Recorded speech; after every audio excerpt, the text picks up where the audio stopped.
Buenas tardes. En este video vamos a arrancar con la parte de derivadas e integrales de funciones vectoriales, funciones de curvas en el espacio, como también la habíamos denominado nosotros. Espero ya que a esta altura hayan hecho ejercicios correspondientes al límite, que habíamos dicho que habíamos hablado, y también que hubiesen realizado algunos ejercicios en cuanto a la graficación de distintas curvas más complejas, más sencillas, tratar de imaginársela uno, bosquejarla en la medida de lo posible en un papel y lápiz, y una vez que uno se hacía una idea errónea o correcta, tratar de hacer un gráfico con algún graficador, estilo GeoGebra o cualquier Maple, matemática, cualquiera de los muchos que hay dando vuelta. Ahora vamos a hacer otro paso, que es, vamos a ver y vamos a definir lo que es la derivada de una curva en el espacio. ¿Cómo definimos la derivada de una curva en el espacio? Como siempre hemos definido una derivada. Nosotros habíamos dicho que en análisis 2 no íbamos a ver algo nuevo. Simplemente lo viejo lo íbamos a ayornar. O sea, de alguna manera, lo que habíamos dado el límite iba a ir siendo válido. Lo de derivada lo mismo, las definiciones, lo de integral lo mismo. Lo único que íbamos a tener que irlo adaptando a las nuevas necesidades de las funciones, que iban a tener características distintas respecto a las funciones que teníamos en análisis 1. Entonces, lo único que íbamos a ir haciendo es ir acomodando nuestras definiciones para que nos sirvan y carezcan y tengan el sentido que corresponde. Bien, vamos a tratar de analizar cómo se ha definido aquí la derivada. Nosotros decimos que la derivada de R es R' de t, es el límite de h que tiende a 0, R de t más h menos R de t sobre h. Eso es a secas, analíticamente, la definición. Bueno, vamos a tratar de verlo desde el punto de vista geométrico, que siempre nos da un poco más de información, por lo menos para nosotros, hasta entender el concepto analítico. Luego, como siempre decimos, damos el concepto analítico, tratamos de relacionarlo geométricamente en la medida que podamos, y hacemos esa conexión entre lo analítico y lo geométrico que estamos haciendo, y luego ya trabajamos en forma analítica pura. ¿Sí? Bien, o sea, esa metodología la hemos ido empleando en análisis 1 y lo vamos a emplear a lo largo de análisis 2 también. Bien, en la definición anterior teníamos R de t más h menos R de t en el numerador. Y en el denominador, fíjense que teníamos h. Este h, cuando nosotros trabajamos en análisis 1 con funciones de R1, nuestro dominio era R1, y nuestra imagen era R1, y nuestra gráfica la hacíamos en R2, en el plano, nos daba una curva, que estaba contenida en la hoja de papel que nosotros la dibujábamos, en un plano.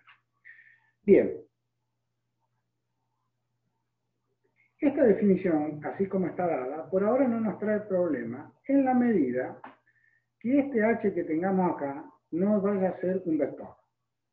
O sea, en la medida que este h siga siendo un número, no vamos a tener inconveniente porque podemos dividir por un número. Ahora, el inconveniente, si en alguna ocasión este h se nos convierte en un vector, esta definición como tal no la podemos emplear porque sabemos que no se puede dividir por un vector. Hasta aquí no hemos tenido ese inconveniente, porque en análisis 1, como decíamos, teníamos un número.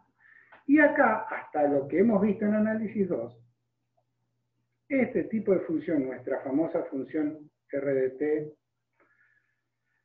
t, coseno de x versor y más seno de x versor j más k por k, o en forma... t por k, en forma más compacta, como decíamos desde el punto de vista algebraico, R de t igual paréntesis coseno de t, punto y coma seno de t, punto y coma t, paréntesis.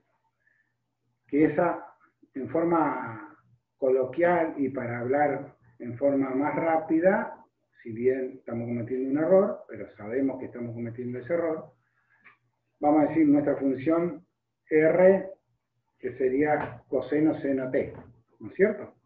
Bien, en nuestra famosa curva helicoidal, esa hélice que teníamos, nuestro dominio era t, y nuestra imagen era un vector de R3, cuya primera componente era coseno, la segunda era seno, y la tercera era t, que cuando nosotros lo evaluábamos en t, no sé, pi, teníamos -1, punto y coma, 0, punto y coma, menos pi, ¿verdad? O sea, al pi le asignamos el vector -1, 0, menos pi. Por lo tanto, fíjense cómo cambia la metodología de una función de las que teníamos antes a esta. Nosotros estamos muy acostumbrados que el eje X era el dominio, el eje Y era la imagen, y la gráfica era esa curva que obteníamos. Aquí, si nosotros graficamos, nuestro dominio es todo X y Z, es R3, es todo esto. Y nuestro dominio lo tenemos solamente de alguna manera, entre comillas, graficado cuando le ponemos a cada puntito acá de nuestra curva, le ponemos t igual a 1, t igual a 2, simbolizando que, si acá ponemos un t igual a 2, simbolizando que para t igual a 2 tenemos esta posición. Imaginemos que ustedes están en su habitación en este momento y tienen el piso, aquí tomen una pared cualquiera y tomen la contigua. Van a tener el eje X, imagínense en su eje X, su eje Y y su eje Z. Por otro lado, en algún punto miren hacia arriba e imaginen que tienen una mosca que en ese instante como que le sacan una foto a la mosca. O de alguna manera esa mosca deja un puntito de color en su habitación. Si ustedes van y miden esta distancia que tienen así, sobre el zócalo de su habitación, sobre el otro zócalo de su habitación y sobre un vértice de intersección entre las dos paredes, miden esto y miden esto, van a trazar ese punto. Y de ahí pueden hacer un vector cuyo origen estaría en la intersección de esas dos paredes con el piso, y la punta de ese vector estaría en la mosca. ¿Sí? Ese sería el vector de la mosca para ese tiempo que ustedes tomaron la foto. Digamos que habían transcurrido desde que empezaron su experimento hasta que tomaron la foto de la mosca 5 segundos. O sea que la imagen de 5 segundos es este punto. La imagen de 5 segundos es las coordenadas que ustedes acaban de medir. Luego, la mosca hace esta trayectoria y llega al punto Q, a otro punto. Hacen el mismo proceso. Digamos que pasaron, no sé, un segundo. A los 6 segundos miden esto y tienen este otro vector. Es la nueva posición que tiene la mosca. Bien. Si ustedes recuerdan que si yo sumo este vector más este vector, ¿qué tenía que hacer? Bueno, regla del paralelogramo, hacer este paralelogramo y esta diagonal es la suma. La otra diagonal que me queda la resta. ¿Sí? Y recuerden, Q menos P es este vector que va para acá. Y P menos Q es un vector que va para allá. Si ustedes ven acá, está graficado, la puntita de la flecha está acá en Q. Por lo tanto, este vector es Q menos P. Posición final correspondiente a los 6 segundos, R de T, que era 5, más H, que tomé un segundo, 6. O sea, esto es R de 6 y esto es R de 5. Menos, o sea, este vector sería el vector imagen de 6, 5 más 1. R de T más H. Y este sería la imagen de R de 5, R de T. ¿Está bien? Es lo que tendríamos aquí. R de T más H menos R de T. Dividido el tiempo que tardó la mosca, dividido el punto Q, P al Q. Bien. Si nosotros seguimos analizando esta ecuación, en principio vemos que, o sea, R como tal, era un vector. Y la derivada de R', que estaba por esta fórmula, es otro vector. ¿Por qué? Porque esta diferencia es la diferencia de dos vectores, que es un vector dividido h, que es un número. Esto sigue siendo un vector. Por lo tanto, primera conclusión, la derivada de un vector es un vector. Como en análisis 1, la derivada de un número, si nosotros teníamos y igual a, no sé, seno de x, la derivada era coseno de x, pero cuando evaluamos en un punto, lo evaluamos, no sé, en pi sobre 4. El seno, la derivada que era el seno de pi sobre 4 era raíz de 2 sobre 2, era un número. Aquí la derivada de un vector es otro vector, en principio, ¿sí? Lógicamente, si nosotros esto hacemos tender a p, q a p, es porque estamos tomando un tiempo infinitesimal, el h es muy, muy, muy pequeño, que es lo que necesitábamos hacer cuando calculábamos un límite. En el límite, este h tiende a 0, no es 0, porque no puede haber, no puedo sacar ninguna conclusión en el punto, lo tengo que sacar siempre en el entorno, estaba implícito en la definición del límite, esa era la particularidad que tenía el límite. Por lo tanto, este punto Q va a tender a P, pero no va a ser P, va a estar casi confundido con P.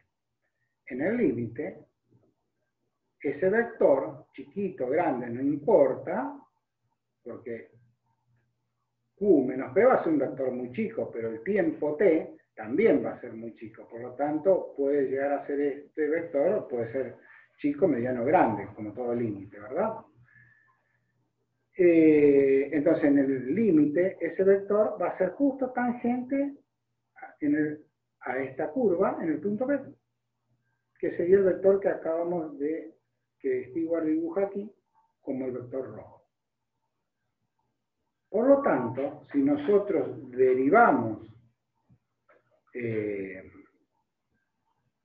nuestra función, obtendríamos la tangente de nuestra función en ese punto. Seguimos con la particularidad que tenía la derivada, que era la tangente de una curva, aquí será de otra, pero sigue siendo la tangente. Lo que pasa es que esa particularidad siempre va a estar presente porque está implícita en la definición esta. Bien. Ya después, cuando veamos todos estos conceptos, vamos a analizar nuestra R coseno seno t, y ahí vamos a ver perfectamente la relación que hay con todos estos valores que estamos viendo. Bien. ¿Cómo hacemos para encontrar esa derivada? Perdón, antes de seguir esto, le explico esto que está acá. Muchas veces, en física, uno hace, hay como en física dos métodos, el lagrangiano o el euleriano. O sea, hay dos formas de trabajar cosas en física. Si yo tengo una partícula que se está moviendo, por ejemplo, yo estoy estudiando la famosa mosca, y yo quiero ver cómo se mueve, qué velocidades tiene, qué aceleraciones, qué fuerza, qué energía, etcétera, etcétera. Hay dos formas de analizar esa mosca. O yo me paro aquí en mi habitación, o acá, o en el piso, o en cualquier lado, pero estoy fijo en mi habitación, es un punto de vista. O la otra es que me subo arriba de la mosca y yo voy moviéndome junto con mi mosca.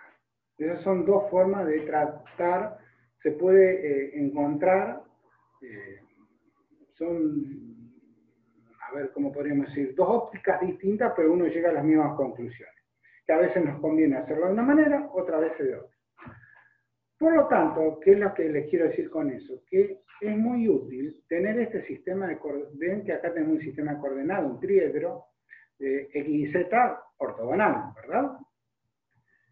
Este mismo tenerlo montado de alguna manera en mi punto P, en mi mosca.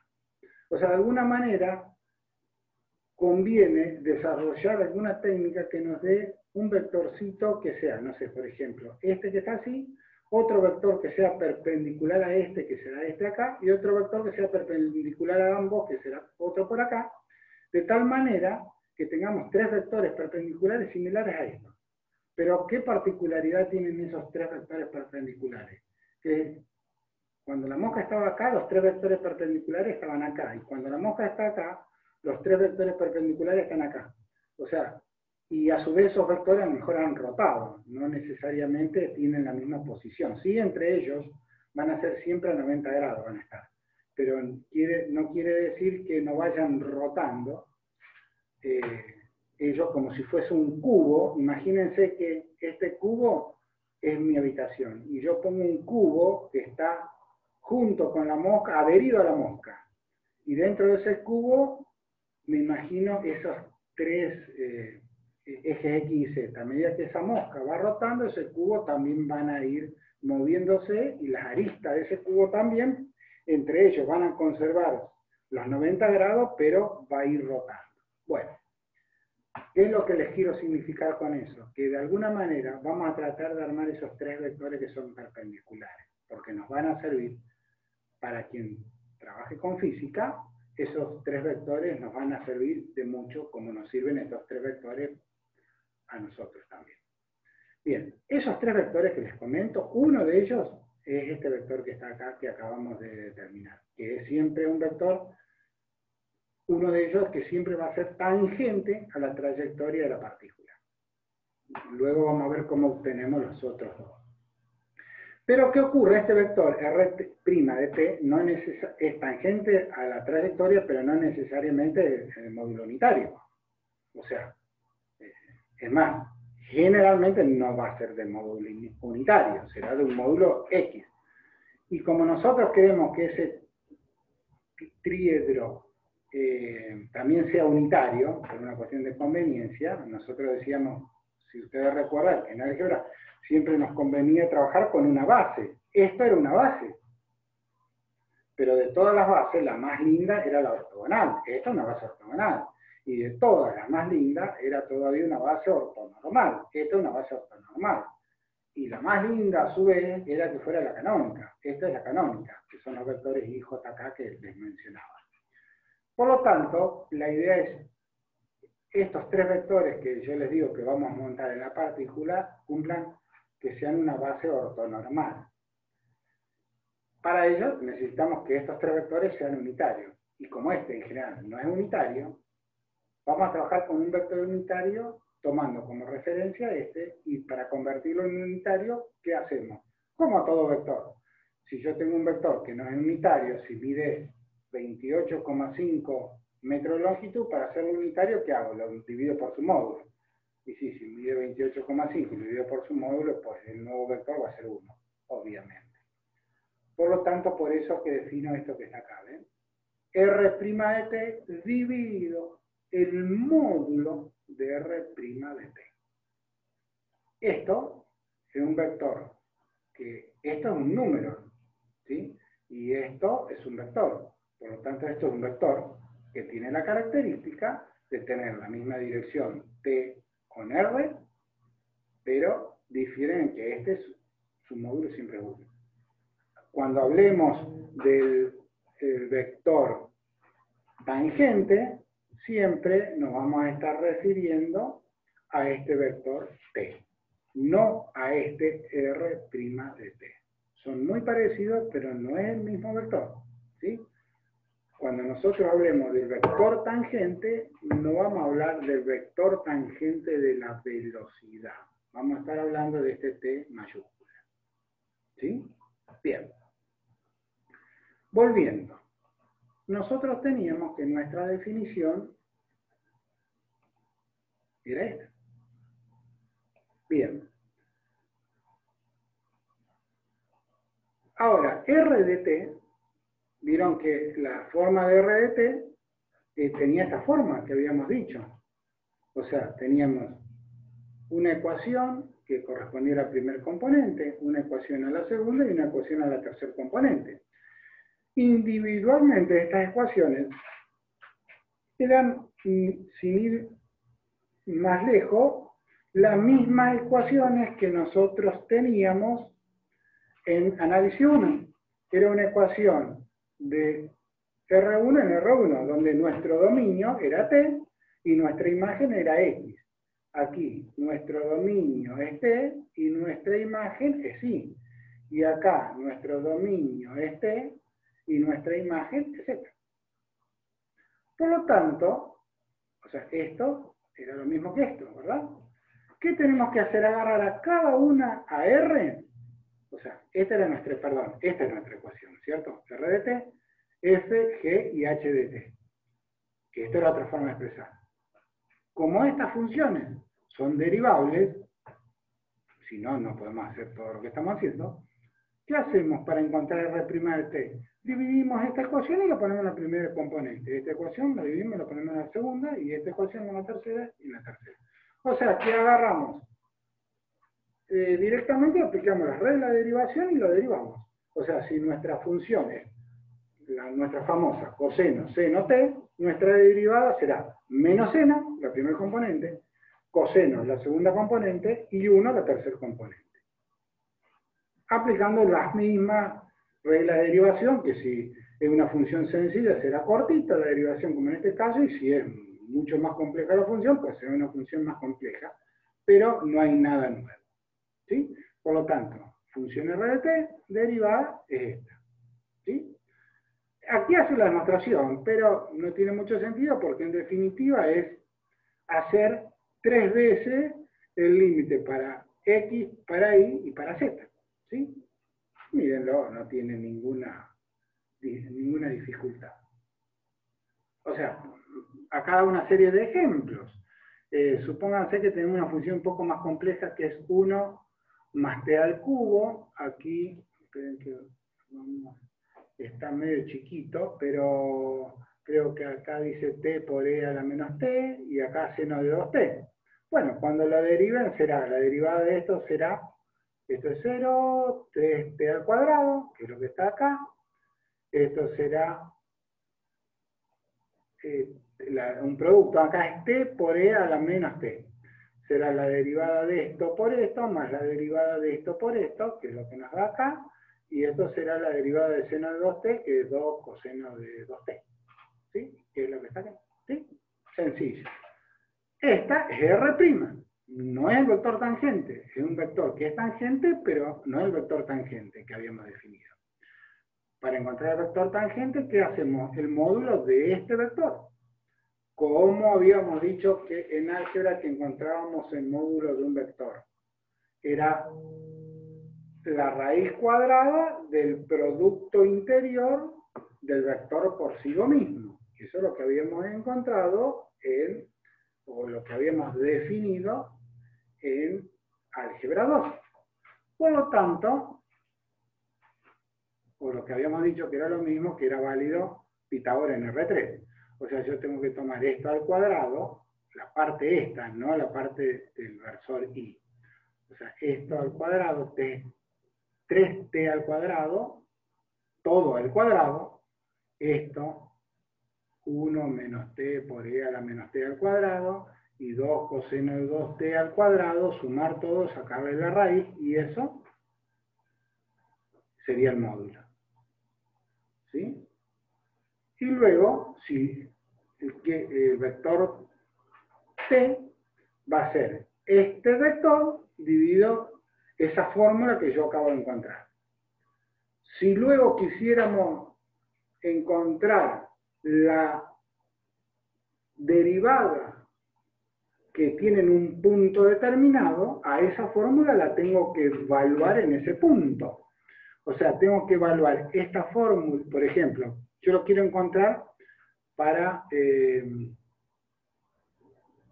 cuando R vale 0. O sea, para el punto inicial. En el punto inicial, para la imagen de R0 será, esto es 0, esto es 1, esto es 0, y esto es 0. Esto es 0 porque es t por e a la menos t, o sea, 0 por 1. Y acá sería seno de 0 es 0. Esto es 0, por lo tanto nos queda 1 y más 0j más 0k. ¿Sí? Bien, si nosotros quisiésemos encontrar la pendiente, tendremos que evaluar esta función en 0 y dividirla por esa fórmula que habíamos encontrado hoy. ¿Sí? Bien.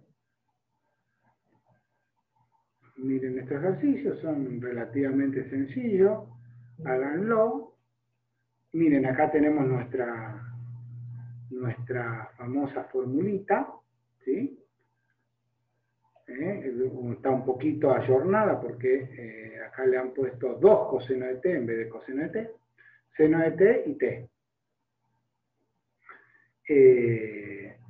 Y les pide encontrar la imagen y la velocidad en este punto, en el 0,1 pi sobre 2. Bien, evalúan la función esta en 0,1 menos 2. Fíjense que, a ver, pregunta. Yo les digo, este punto, a ver si me la saben contestar. Yo le digo, este punto, ¿pertenece a esta ecuación? Ustedes me pueden responder sí o no. Díganme qué pasaría si pertenece, o cómo podrían determinar si este punto realmente pertenece o no. A ver, piénsenlo. Hagan una pausa, piénsenlo y volvemos.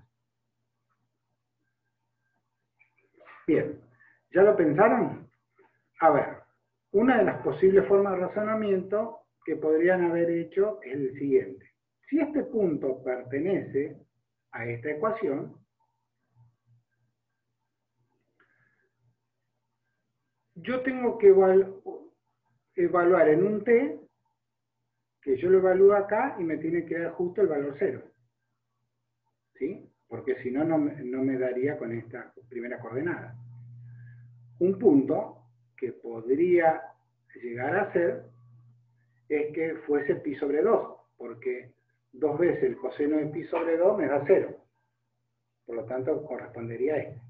Ahora, ese punto 0, que corresponde para t igual a pi sobre 2, ese t tiene que ser simultáneamente el mismo para este valor y para este, porque nosotros ¿cómo calculábamos la imagen de algo? Nosotros calculábamos la imagen de este punto para un t 1, 2, 20, y ahí encontrábamos el x y el y y el z. Ahora estamos haciendo al revés. Para el x y el z tenemos que encontrar el 20s. Pero ese 20 tiene que darse simultáneamente para el x y el z, porque si no, no es ese punto. ¿Sí? Entonces, ¿qué ocurre? Si nuestro punto, o sea, si yo para que este 0, esta primera coordenada, verifique, el t tendría que valer, por ejemplo, pi sobre 2. Por lo tanto, también para pi sobre 2 tiene que verificar este punto y para pi sobre 2 tiene que verificar este punto. Porque si verifica para este y para este y para este no, o para este no y para este sí, o para ninguno de los dos, ese punto no corresponde. Veamos si verifica. Pi sobre 2. El seno de pi sobre 2 es 1. Verifica la segunda. Y como la tercera es pi sobre 2, verifica la tercera.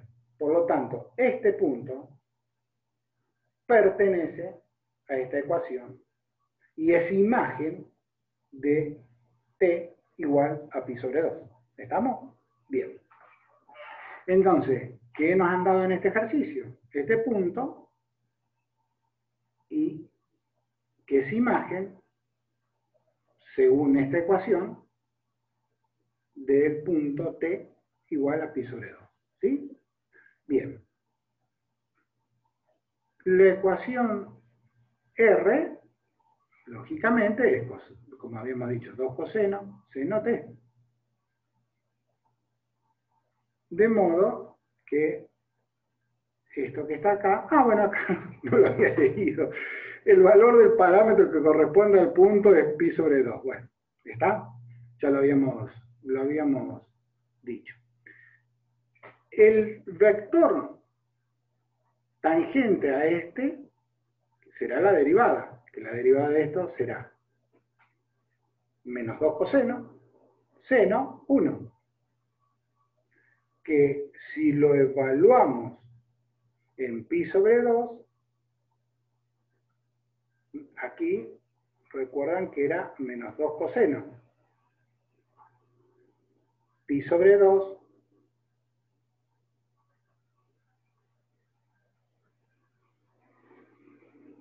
la derivada, espérenme un segundito, aguárdenme un segundito. No, perdón, hice una pausa. Estoy mirando en la derivada. Esta es la función y esta es la derivada. Acá ya está la derivada. Por lo tanto, si evaluamos en pi sobre 2, esto, el seno de t, o sea, el seno de pi sobre 2 es 1, menos 2, el coseno de pi sobre 2 es 0, y 1 es 1. Por lo tanto, esta es la imagen de la derivada en pi sobre 2 este vector. ¿Sí? También tengan en cuenta que cuando nosotros decimos este vector, el menos 2, 1, 0, en realidad estamos diciendo un vector que nace acá y tiene menos 2, 2 unidades allá, 1 así y 0 así, o sea que estaría en este plano, estaría por acá en el plano del piso. Pero en realidad este vector siempre lo trasladamos acá. ¿Sí? O sea, cuando nosotros hablamos del vector R', lo estamos escribiendo acá, pero en realidad este vector sería este que está aquí, así. Nos pasa lo mismo que se acuerdan con la ecuación de la recta en álgebra. Bien. Por lo tanto, acá encuentra, como decimos, el vector R. Dado el vector R, hemos encontrado la derivada de la función de R', y la hemos evaluado en el punto pi sobre 2. Bien. Luego acá hay una serie de reglas de derivación que ustedes ya son unos expertos derivando, porque ya hemos hecho 50 millones de derivaciones. Lo único que está bueno, que eso no lo hemos visto, fíjense que de alguna manera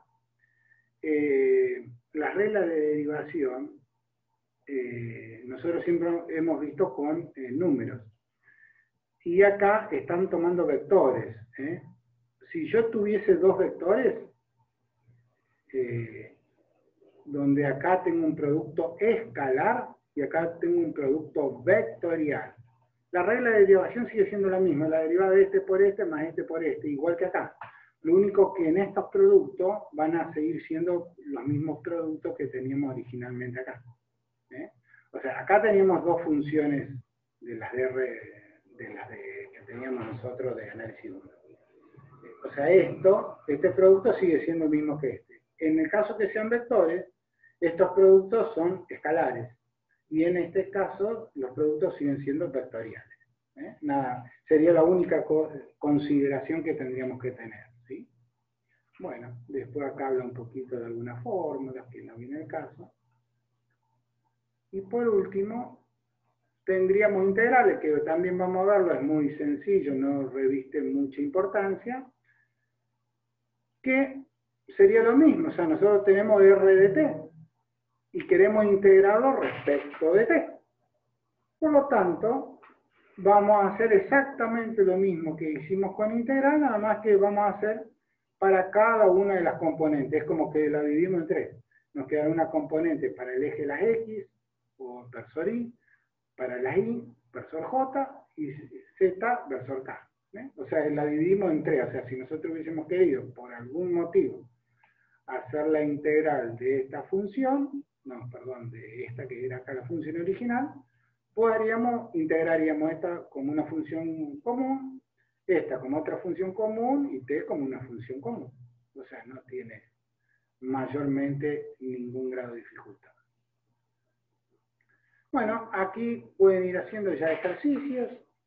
Como siempre les recomiendo, vayan haciendo ejercicios, vayan tomándolo escalonado, por si no tienen tiempo de hacer todos. O sea, no sé, del 1 miren y vean quién les parece más interesante. Creo que ya a esta altura ustedes tienen la capacidad de discernimiento para hacer esos ejercicios, valga la redundancia. Acá, no sé, hagan el 3 y el 5, y vayan tomando de cada uno de estos ítems, que hay una familia de ejercicio, y tomen de esta familia, tomen uno o dos, de este tomen uno aquí del medio, y así sucesivamente, y luego, a medida que vayan teniendo tiempo, lo van completando. Recuerden también que no todos tienen los resultados, por ahí les conviene al final del libro ir haciendo al principio los que tienen resultados para ver si en principio lo que están haciendo no están cometiendo error, ¿sí? Bueno, hasta acá habríamos llegado con el video. El próximo vamos a trabajar con longitud de arco y curvatura.